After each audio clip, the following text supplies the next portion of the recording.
Qu'est-ce que vous pensez de cette décision de la justice française? Je pense qu'elle est non seulement absurde, dangereuse, mais aussi incompréhensible.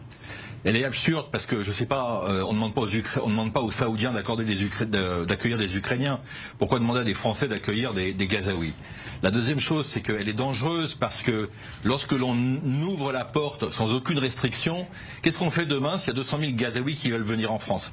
Et puis la troisième chose, c'est que, comme toujours, la France n'a pas à remplacer un certain nombre de pays qui n'assument pas leurs responsabilités. Vous avez quand même 22 pays arabes, 57 pays musulmans qui refusent de recevoir un seul Gazaoui ou un seul réfugié palestinien lorsqu'il s'agit de les accueillir. Nombre de ces pays, le Koweït, les Émirats arabes unis, le Qatar, ont jusqu'à 70% d'étrangers chez eux. Ils ont la capacité de les accueillir extrêmement facilement. Pourquoi ça serait aux Français de les accueillir? Franchement, je ne comprends pas. Et je comprends d'autant moins que 70 à 80% des Français sont contre le fait de recevoir un seul étranger de plus, que 75% des Français sont pour un blocus en Méditerranée. Donc on se demande si quelque part, l'objectif, c'est pas juste de faire voter les gens, Rassemblement national, encore plus la prochaine fois. Myriam Palomba, la France a-t-elle vocation à accueillir des réfugiés gazaouis selon vous?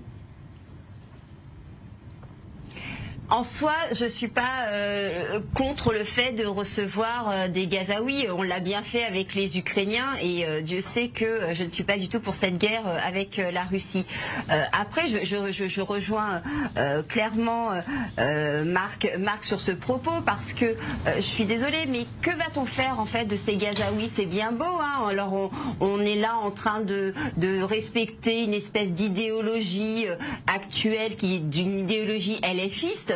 Moi je veux bien, mais quand on n'est pas capable déjà de loger les Français, quand on a un taux de pauvreté en France qui est l'un des plus, qui a augmenté, quand on a un taux de chômage comme le nôtre, quand on a des gens qui ne peuvent plus finir leur fin de mois, ou des agriculteurs qui se suicident tous les jours, je veux dire, moi je veux bien qu'on accueille la terre entière, mais pour faire quoi en fait? Si c'est pas pour recevoir quelqu'un correctement, je crois que ça sert à rien de le recevoir. Et effectivement, je crois que ça relève davantage de la responsabilité des pays arabes alentours que celle de la France. Petit rappel des faits. Donc, la Cour nationale du droit d'asile a décidé d'accorder ce statut à tous les demandeurs d'asile palestiniens originaires de la bande de Gaza en raison des violences liées à leur nationalité. Est-ce que selon vous c'est une bonne ou une mauvaise décision? Je pense qu'il faut regarder un peu plus loin que ce qu'on voit immédiatement. Il y a quand même quelque chose qu'on oublie, c'est qu'aujourd'hui, si ça c'est possible, si c'est à la CNDA a le droit aujourd'hui de rendre cette décision, c'est parce qu'il y a une organisation aujourd'hui qui a complètement été délégitimée, c'est l'UNRWA. Et l'UNRWA, elle est ruinée au niveau de sa légitimité, elle est ruinée parce qu'elle a perdu des financements, elle est ruinée parce que même au sein de l'ONU, il y a des enquêtes internes qui sont faites. Donc je pense que c'est un moyen aujourd'hui, et d'ailleurs c'est pas une décision politique, c'est une décision juridique qui vient de se passer. Donc pour le coup, ni le Quai d'Orsay ni Macron n'ont rien à voir là-dedans. Mais je trouve que finalement l'UNRWA, aujourd'hui, qu'elle soit délégitimée et que ça soit une cour comme celle-ci qui est qu'une cour de recours. D'accord, ça ne veut pas dire que tous les droits, à chaque fois qu'il va y avoir un réfugié, que son droit à être en France, à être réfugié, va être accordé. Mais au final, c'est un moyen pour la France, à mon avis, d'arrêter de continuer à financer une organisation qui aujourd'hui est complètement délégitimée et qui va restreindre de toute manière beaucoup plus la possibilité pour les Palestiniens d'avoir ce statut de réfugié. Donc ça ne m'inquiète pas plus que ça. David Antonelli? Il y a plusieurs choses à dire. Tout d'abord, par rapport à la France. C'est vrai que l'Europe vit d'une manière générale une situation très complexe. L'Europe est dans une configuration où elle est en danger. Il y a une véritable submersion migratoire dans tous les pays. Et donc le fait d'accueillir aujourd'hui je ne sais pas combien de Gazaouis, même dans l'idée, serait complètement fou. Parce qu'on va faire, par rapport à un gouvernement, je le rappelle, qui prétend lutter aussi contre l'antisémitisme, je rappelle, point numéro 1, on va faire venir une majorité de personnes qui vont encore importer de l'antisémitisme. Donc déjà, c'est incompatible avec ce que prétend vouloir faire le gouvernement Macron. 2, ce gouvernement prétend aussi lutter, Raphaël, contre les frères musulmans. Il faut rappeler que dans la doctrine de l'islam, du dogme islamique, le but est d'envahir les pays et de faire que majoritairement il y ait le plus de musulmans possible. Donc à un moment donné, on ne peut pas dire on lutte contre l'antisémitisme, on veut empêcher les frères musulmans de s'implanter en France et faire venir, être dans la submersion migratoire constamment. Donc c'est pas possible. Et numéro 2, par rapport à ce qui a été dit tout à l'heure, par rapport aux pays arabes, bien évidemment, c'est toujours le même problème. C'est qu'ils arrivent à se défausser en réalité de leur propre responsabilité.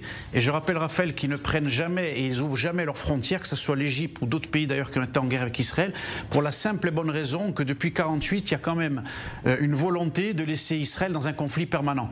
Parce que si un jour les pays arabes avaient dit, c'était humainement de toute façon logique qu'ils le fassent, on va récupérer les Gazaouis parce qu'ils sont dans une situation complexe, ils sont en guerre avec Israël, c'est normal, eh bien il y aurait eu la fin de conflit, il n'y aurait pas eu Gaza, il n'y aurait pas eu le 7 octobre, il n'y aurait rien eu. Mais les pays arabes savent pertinemment que le fait de récupérer les Gazaouis dans leur pays d'origine, parce qu'ils ont quand même une origine égyptienne pour la plupart, par exemple, c'est terminé, il n'y a plus de conflit avec eux. Et donc ça, ils ne le font pas parce que pour eux, dans l'idée, dans l'absolu, il faut maintenir Israël dans un conflit permanent et leur mettre la pression aussi.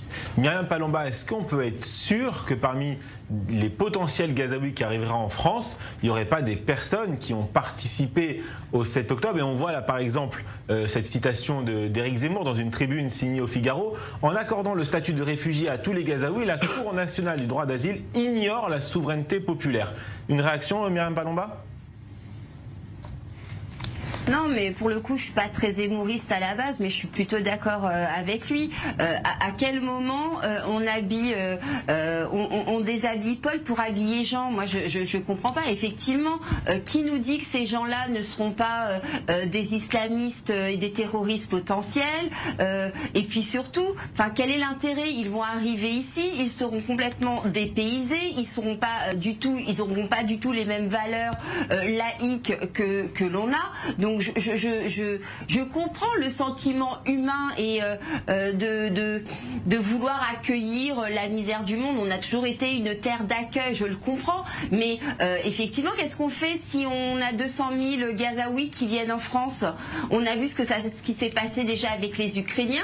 On a viré des gens on n'a pas donné certains logements à des gens à des Français qui en avaient besoin pour loger des Ukrainiens. À un moment, il faut avoir les moyens de ses ambitions et nous n'avons pas les moyens puisque nous avons aujourd'hui un pays qui est endetté jusqu'au cou et ce grâce à Emmanuel Macron. Donc vouloir jouer les bons samaritains, c'est juste une honte. Voilà, c'est encore des effets d'appel pour se donner un côté bienveillant, mais c'est juste en fait une escroquerie qui va faire que les Français vont se retrouver encore plus dans la panade. On n'est même pas capable de virer un OQTF qui fait des viols en France et on va accueillir tout. Enfin moi j'ai rien, je veux dire je suis une humaniste à la base. Donc recevoir des gens qui sont en détresse, oui, mais on n'en a pas les moyens. C'est ça le problème. On a vu une réaction donc d'Éric Zemmour, mais Marc Warnott, j'aimerais vous faire réagir à une autre réaction, celle du député LFI Thomas Porte, qui a réagi en écrivant en majuscule victoire sur X en réagissant à un article de nos confrères de BFM TV qui annonçait la décision de justice. C'est une victoire pour la France selon vous? En tout cas, c'est une victoire pour la France insoumise apparemment. Enfin bon, tout ce qui est une défaite pour la France est une victoire pour la France insoumise. Donc on a un petit peu l'habitude, mais juste pour retourner sur le thème précédent ou sur ce que disait Myriam Palomba. Ce qui est bien en France, c'est qu'on n'apprend jamais du passé. Vous voyez, c'est Karl Marx qui disait ça, c'est que quand on n'apprend pas du passé, ben on est condamné à le revivre. On a accueilli en France des Ingouches, des Tchétchènes et des Afghans. Les Ingouches et les Tchétchènes, on les a accueillis parce que, tenez-vous bien, ils étaient islamistes et qu'ils risquaient leur vie s'ils restaient chez eux à cause des Russes. On les a accueillis, et ben aujourd'hui, si vous voulez, le deuil de la famille Paty, elle est sur cet hôtel-là, sur l'hôtel d'avoir accueilli ces gens-là. Ensuite, on a accueilli des Afghans, des gens qui ont une culture qui est totalement différente de la nôtre. Il suffit de regarder ce qui se passe toutes les semaines, il y a sans arrêt des problèmes. Alors maintenant, on va accueillir des Gazaouis qui, à 80%, ont approuvé le 7 octobre, des gens qui, évidemment, culturellement, sont à notre opposé, qui ont été élevés dans les écoles de l'UNRWA en expliquant qu'il fallait assassiner les Juifs dès qu'on le pouvait, et on va les accueillir en France. Non mais c'est là où on marche sur la tête aussi, c'est-à-dire qu'on se demande si on ne cherche pas à créer encore plus de problèmes dans un pays qui a beaucoup de problèmes. Et je rappelle aussi que, je vais donner le chiffre, il y a 4 millions de Français qui sont mal logés. 4 millions. Est-ce que vous croyez que franchement, on a le loisir aujourd'hui, dans un pays de 4 millions de mal logés, 10 millions de pauvres, d'accueillir encore des gens? Je ne comprends pas cette logique. Elle est suicidaire politiquement et économiquement. On n'en a pas les moyens. Donc de toute façon, quel que soit l'angle avec lequel on regarde ça, c'est catastrophique. Et je ne suis pas surpris que quand c'est catastrophique, le LFI se réjouisse. C'est leur habitude. On a vu ça d'un point de vue franco-français. Maintenant, imaginons ça un peu d'un point de vue israélien. Est-ce que si on fait un peu de politique fiction, comme on aime bien faire dans les grandes gueules, on s'imagine que la France pourrait être la terre d'accueil des Gazaouis pour mettre en place le plan de Donald Trump? Vous signez? Le stylo? Aucun problème. Non, mais justement, si vous avez raison dans le terme politique fiction, c'est intéressant, Raphaël. Mais pour le réparer, ça veut dire que je suis d'accord. Oui, tant qu'à faire qu'ils aillent jusqu'au bout. Étant donné que c'est une idée qui leur tient tellement à cœur. Voilà, la solution à 2 États, de donner un État pour les Palestiniens. Alors pourquoi pas? Pourquoi pas alors la France ne sacrifierait-elle pas certaines banlieues et en faire un État palestinien après tout? Pourquoi il ne serait pas plus légitime là-bas? Après tout, il y aurait beaucoup plus de légitimité, il y aurait beaucoup plus de gens qui seraient à l'écoute et culturellement, on ne sera pas dans un dépaysement, justement, dans un choc des codes socio-culturels, par exemple. Donc, bien évidemment, on en rigole, mais c'est dramatique. C'est dramatique parce qu'il y a beaucoup de points qui ont été évoqués par nos invités à Paris. Et il est vrai que il n'y a aucune chose qui est logique là-dedans. Tant sur le plan économique que sur le plan sécuritaire, que par rapport à la position du gouvernement français, que par rapport à la posture des pays arabes vis-à-vis de ça. Donc c'est quelque chose qui est véritablement dramatique. On va parler à présent d'un fait divers hier soir à Paris. Un Gazaoui a poignardé un autre Gazaoui sous le métro aérien de La Chapelle. C'est une information qui a été diffusée en premier par Valeurs Actuelles. Et pour en parler, nous recevons Amaury Brelet, le rédacteur en chef de Valeurs Actuelles. Bonsoir Amaury. Est-ce que vous pouvez, dans un premier temps, nous rappeler les faits? Oui. Bonsoir. Alors l'agression s'est produite donc sous le métro aérien boulevard de la Chapelle dans le 18e arrondissement de Paris, dans le nord de la capitale, hier entre 21h et 22h. La victime, qui est un homme de 43 ans et qui est né à Gaza, a été poignardé dans le dos au niveau de l'omoplate au moyen d'une lame d'environ 20 cm. Et malgré sa blessure, elle a réussi à se rendre à pied à l'hôpital Lariboisière situé non loin, accompagné de son cousin, où il a été pris en charge en urgence relative. Son pronostic vital n'est pas engagé. Le suspect, lui, est aussi de nationalité palestinienne. Il est âgé de 26 ans. Il a été rapidement interpellé sur les lieux et placé en garde à vue.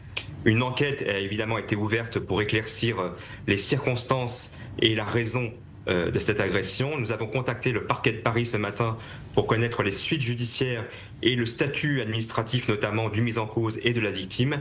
Il ne nous a pas encore répondu. Donc c'est vrai que cette affaire, elle sort presque en même temps que la décision de justice sur les réfugiés palestiniens. C'est vrai qu'on peut légitimement s'interroger sur ce statut, sur le statut des protagonistes de cette agression. Bien sûr, cette décision de cette Cour nationale du droit d'asile en France, qui est une juridiction administrative qui n'en représente qu'elle-même, et qui en réalité, comme l'a dit à juste titre Éric Zemmour, piétine la souveraineté populaire, puisque une majorité de Françaises sont de plus en plus hostiles à l'immigration, est totalement surréaliste et même scandaleuse. D'abord, parce qu'elle considère que les Palestiniens de Gaza sont persécutés en raison de leur nationalité par Israël, alors même qu'Israël ne fait que se défendre depuis le 7 octobre et que depuis que le Hamas lui a déclaré la guerre, le Hamas d'ailleurs qui ne cache pas sa volonté de détruire l'État hébreu et d'exterminer tous les Juifs. Et puis ensuite sur le fond, parce que par cette décision, tous les demandeurs d'asile gazaouis pourront prétendre au statut de réfugiés. Je rappelle qu'il y a 2 millions d'habitants à Gaza. A priori, 20% d'entre eux sont éligibles à ce genre de décision. Ça représente tout de même 400 000 personnes. Merci beaucoup Amaury Brelet d'avoir accepté de répondre à nos questions. À très vite sur A24 News. Merci. Accueillir des Gazaouis, c'est aussi ajouter de la misère à la misère. Tous les Parisiens qui regardent cette émission et même tous les gens qui connaissent un peu Paris, ils voient très bien que c'est des bidonvilles sous le métro de Porte de la Chapelle. C'est vraiment des bidonvilles. Ça veut dire qu'on accueille des gens et finalement on se retrouve à les mettre dans des bidonvilles et on se retrouve avec des actes de délinquance comme ça. D'accord. Sérieusement, je suis un peu gêné de faire de ce qui s'appelle un fait divers une politique. On a 2 gars. Bon, alors peut-être qu'il y en a un du Hamas, peut-être l'autre du FPLP, j'en sais rien. Ils se sont mis. Ils sont disputés pour totalement autre chose aussi. Hein. Non, mais sincèrement, il y a des vraies problématiques aujourd'hui portées par des mouvements antisémites comme LFI, des problématiques qui sont celles que vous citez depuis le départ, mais prendre un fait divers qui est finalement, ça aurait pu être n'importe qui. Je trouve que ça ridiculise presque la problématique dont on est en train de parler. Ces 2 gars-là, ces 2 pauvres gars, ils se sont mis dessus et ça s'arrête là, quoi. Marc Warnott, vous voyez ça aussi comme quelque chose d'anecdotique ou ça ressemble pour vous quand même à une belle ironie de l'histoire? Écoutez, malheureusement, il n'y a rien d'ironique. Hein. Je rappelle à votre invité que les crimes à l'arme blanche avaient disparu en France au XXe siècle. C'est pas moi qui le dis, c'est Alain Boer, qui est le spécialiste absolu criminologue qui a étudié ces phénomènes dans le détail, et que, pour des raisons que tout le monde connaît, les crimes et les agressions à l'arme blanche ont explosé ces dernières années. Ça, c'est lié directement au changement sociologique de la France. Donc les 4000 tentatives de l'année dernière, elles sont toutes sauf par hasard. Et il faut quand même savoir que l'arme blanche, c'est l'arme du pauvre, l'arme de l'instant, l'arme instantanée, et c'est l'arme de la barbarie, parce que lorsque vous poignardez quelqu'un, vous êtes au contact de l'homme que vous allez mettre à mort ou que vous blessez. Et que, évidemment, l'arme blanche, c'est pas juste un épiphénomène et un détail, l'arme blanche est un symbole de développement. C'est-à-dire que là où il y a de l'arme blanche, il y a sous-développement. Mais qui a dit ça? Qui a dit ça? C'est parce que c'est pas mon propos. Vous dites, je veux rappeler à votre invité que vous venez de dire que c'est un épiphénomène. Mais parce que le fait qu'il soit gazaoui, oui, c'est tout sauf un épiphénomène. Mais là, les agressions à l'arme blanche sont un phénomène nouveau qui est réapparu avec un changement sociologique. Et que personne n'a dit le contraire. Mais encore une fois, on prend un fait divers avec 2. Il s'avère que ces 2 Palestiniens, ça aurait pu être 2 musulmans, ça aurait pu être un Africain chrétien et un musulman. Je veux dire, la problématique, on la connaît, elle est beaucoup plus large que ça. Effectivement. Et Alain Boer, excellent expert sur la question, mais on va pas prendre un fait divers pour faire une généralité. Nous-mêmes, en tant que juifs, on est les premiers à dire arrêtons les amalgames. Donc si on veut se pencher sur des vraies questions, alors qu'on soit sérieux 2 minutes et qu'on parle vraiment de problèmes, parlons du rapport sur l'islamisme qui a fait 2 secondes dans les journaux télévisés. Non, mais moi je suis très sérieux, monsieur. Bah, je suis très sérieux. C'est pas une tradition savoyarde que de poignarder les gens, ni une tradition bretonne. Vous voyez. On est d'accord. Mais c'est pas ça la première. Palomba, allez-y. Ce qui est réel, Yoram, c'est qu'en France, et notamment à Paris, nous le voyons de plus en plus, que les faits divers concernent des gens qui sont sur le territoire français, soit qui ne devraient pas l'être, soit qui le sont par immigration massive, et que aujourd'hui c'est une vraie problématique en France. Mais je suis d'accord. Moi, faire venir des Gazaouis, pourquoi pas, mais qu'est-ce qu'on va en faire, même pour eux? Qu'est-ce qu'ils vont devenir? Si c'est pour effectivement squatter les bidonvilles de Porte de la Chapelle, quel est l'intérêt? Quel est l'intérêt? Nous n'avons pas de travail, nous n'avons pas de logement, nous n'avons pas tout ça en France pour être aujourd'hui le paradis de toute la misère du monde. Donc c'est une vraie réalité, sans vouloir être... Non, le constat. Il y a quelques années. Moi, j'aimerais pouvoir accueillir tous les Gazaouis qui sont peut-être persécutés ou pas, ou qui sont en misère. C'est logique quand on est un être humain de vouloir aller là où c'est meilleur, là où c'est mieux. Mais ce que la France leur proposera n'est pas mieux. J'ai une question pour vous. Il y a quelques années, il y a eu la guerre civile en Syrie. L'Europe a ouvert ses portes aux réfugiés syriens. Est-ce que quelques années après, ça a été une réussite, cet accueil des réfugiés syriens en Allemagne, en France? Mais non, mais bien sûr que non, c'est pas une réussite, puisque les lois de la République ne sont pas celles qui leur conviennent. Alors on dit, quand je vais dire ça, on va me dire que je suis une grosse raciste, etc., etc. Mais nous sommes un pays aujourd'hui qui est un pays laïque, où la religion doit se faire dans un cadre privé ou au temple. On n'empêche personne d'exercer sa religion, mais on ne doit pas la brandir comme un étendard. Et je pense qu'aujourd'hui, nous ne sommes pas adapté à ce type de population. Voilà, donc je laisse les gens sur les réseaux sociaux, suite aux propos que je viens de tenir, me saquer sur les réseaux, mais c'est une réalité, et ce n'est pas être inhumaniste en tout cas de le dire, c'est être juste réaliste. David Antonelli. Oui, par rapport à ça, justement, l'Europe, c'est intéressant de rebondir là-dessus parce que justement, il y a une véritable, depuis des décennies politiques européennes, c'est-à-dire qu'il y a des décisions qui sont prises à Bruxelles, il faut le rappeler justement, et il y a une idéologie, derrière ça, c'est le mondialisme, c'est lié au progressisme, il y a une véritablement volonté d'avoir une Europe qui est submergée par l'immigration. Vous employez des mots qui plaisent à Myriam Palomba. Tant mieux, mais honnêtement, c'est quelque chose, c'est un problème sur lequel je me suis penché. Bruxelles, progressisme, mondialisme. Oui, tout à fait, parce que si on interroge ces représentants, je peux vous dire qu'ils ont tous le même discours et ils sont contre, ils ont tous la même idée, ils sont contre le nationalisme, ils sont contre l'identité, c'est-à-dire qu'ils veulent un monde, ils veulent le melting pot, c'est-à-dire qu'ils sont complètement dans l'illusion que avec des différences énormes, des fois, justement, notamment les codes socioculturels, tout le monde peut vivre ensemble. Non, il y a des civilisations qui sont complètement, notamment comme souvent, voilà, les majorités d'immigrants qui arrivent des pays islamiques, qui n'ont pas la même mentalité que nous, ils n'ont pas la même mentalité que les Occidentaux. Donc automatiquement, il y a une impasse au niveau de l'immigration, c'est un échec et ça met tous ces pays-là dans une situation d'insécurité, de danger permanent. Mais ces gens-là, ils y croient et même s'ils se trompent, ils ont un ego, un orgueil tellement démesuré qu'ils n'accepteront jamais de reconnaître qu'ils se trompent. Mais ils veulent, le monde est en danger à cause de ces personnes qui ont cette idée-là. J'entends Marc Morneau qui veut réagir. Oui.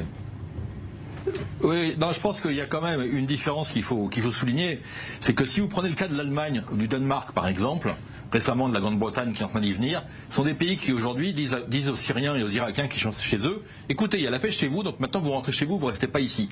C'est la grande différence avec la France, c'est que chez nous en France, les choses sont définitives pour l'éternité. On a abandonné le statut de travailleur immigré, on a créé le regroupement familial, maintenant il n'y a que des immigrants et ils ont énormément de recours qui fait qu'en réalité, lorsque vous immigrez en France, surtout par la case OFPRA, je rappelle quand même que à l'OFPRA, 98% des gens restent même quand ils sont déboutés. Vous voyez, c'est une seconde catégorie de QTF qui est très peu connue. Et donc on crée un système sans retour, sans possibilité ensuite de revenir en arrière. Donc lorsque l'on accueille des réfugiés en France, il faut savoir, ingouches, tchétchènes, peu importe, qui restent ici. Il faut conclure parce que c'est bientôt la publicité. Et on n'a pas un pouvoir politique qui a la force, on n'a pas la...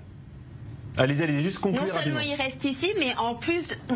Non, mais je veux juste dire, ils restent ici parce qu'on a des politiques qui n'ont pas le courage, de peur d'être traités systématiquement de racisme, de prendre les décisions qui s'imposent. Je suis désolé, un Syrien qui aujourd'hui est en France, pourquoi s'il est en Allemagne, on lui dit de rentrer en Syrie, et s'il est en France, on lui dit rien? Pourquoi? Hop. Et nous vous avons posé la question suivante sur X, la France doit-elle accueillir des réfugiés de Gaza? Vous avez répondu non à 83%. Merci pour votre participation. Est-ce qu'on ne prendrait pas une petite pause, 3 minutes, histoire de souffler un peu? Vous êtes tous d'accord? Et on se retrouve à tout de suite sur i24 News.